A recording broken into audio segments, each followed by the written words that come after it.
Fakt 24 ta agrar sektor. Kundalik ratsionimizda eng ko'p don mahsulotlarini iste'mol qilamiz. Zotan to'yimli va yuqori kaloriyaga ega ushbu mahsulotlarni sifatli holda saqlash va non, un mahsulotlari uchun ishlab chiqarishga yo'naltirish ham muhim jarayon hisoblanadi. Bu vazifa O'zagra inspeksiyaga qarashli don saqlash markazlarida amalga oshiriladi. Zamonaviy jihozlangan maxsus laboratoriyalarda mutaxassislar don sifati va tarkibini muntazam nazorat qilib boradi. Hozirgi reportajimiz shu haqda.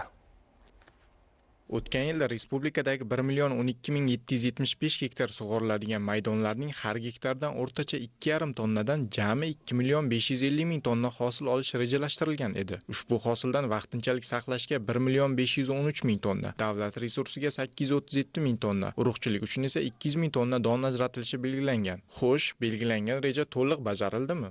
2024 yil hosilidan jami 2.553.500 tonna qabul qilindi. Shundan jamg'arma hisobiga 844.1 tonna vaqtincha saqlash uchun, ya'ni birjaga 1.709.4 tonna bosh oldidan qabul qilindi. Bundan tashqari, o'rinli maqsadlar uchun 211.000 tonna don qabul qilindi.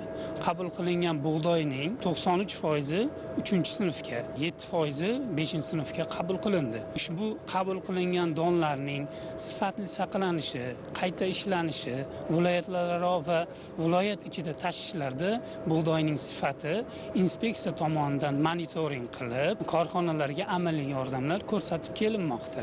Jamg'arilgan donni qayta ishlash va xalq dasturxoniga yetkazish katta mas'uliyat talab etadi. Dondan ungacha bo'lgan yo'l bu nafaqat mehnat, balki zamonaviy texnologiyalar orqali amalga oshiriladigan murakkab jarayondir. Har bir don namunasi laboratoriyada tekshiruvlardan o'tkaziladi.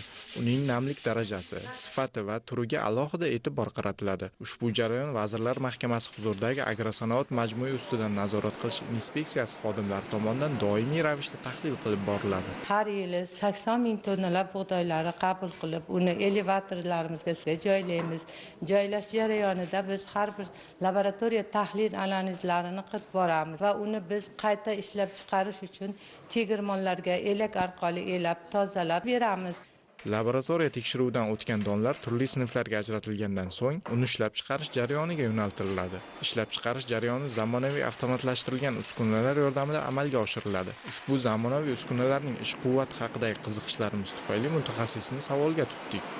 Korxonamiz g'alla qabul qilish va bug'doy saqlash uchun 130.000 tonna hajmga egamiz. Shundan 2 ta katta elevatorimiz bor, 3 ta omborlarimiz bor. Sutkasiga 300 tonna bug'doy ishlaymiz. Shundan 225 tonna un chiqazamiz. Unlarimiz 50 kilodan qadoqlangan. Ushbu zamonaviy uskunalar nafaqat ishlab chiqarish samaradorligini oshiradi, balki mahsulotning yuqori sifatli bo'lishini ham kafolatlaydi.